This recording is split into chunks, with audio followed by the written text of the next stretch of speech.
اہم خبر دیں کہ پی ٹی آئی نے عام انتخابات کے لیے کمر کس لی ہے۔ 4 مارچ سے جنوبی پنجاب سے انتخابی مہم شروع کرنے کا فیصلہ کر لیا ہے۔ چیئرمین عمران خان سیاسی اجتماعات سے ویڈیو لنک کے ذریعے خطاب بھی کریں گے۔ اس پر مزید تفصیلات جانیں گے ڈان نیوز کے نمائندے عمر فاروق سے۔ عمر فاروق، بتائیے گا پی ٹی آئی انتخابی مہم شروع کرنے کے لیے کیا اہم فیصلے کیے گئے ہیں؟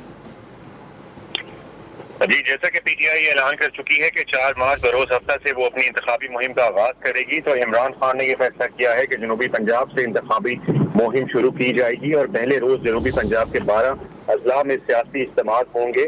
تمام سیاسی اجتماعات سے عمران خان ویڈیو لنک کے ذریعے بیک وقت خطاب کریں گے۔ سیاسی اجتماعات ملتان، لودھرا، لیا، بہاولپور، خانگال، راجن پور، کوٹ ادو، بہاول نگر، بہاڑی، ڈی ٹی خان، مظفر گڑھ اور رحیم یار خان میں ہوں گے، جبکہ چیئرمین پی ٹی آئی کے خطاب کے لیے ہر اجتماع میں بڑی اسکرین نصب کی جائے گی۔ جنوبی پنجاب کے ساتھ ساتھ دیگر جو اضلاع ہیں پنجاب کے، ان پر بھی سیاسی اجتماعات کرنے کے حوالے سے جو ہے وہ غور و خوض ہو رہا ہے، اور کبھی امکان ہے کہ دیگر جگہوں پر بھی یہ جو ہے سیاسی جلسے ہو سکتے ہیں انتخابی مہم شروع کرنے کے روز، جس پہ عمران خان بذریعہ ویڈیو لنک خطاب کریں گے۔ بہت شکریہ آپ کا عمر فاروق۔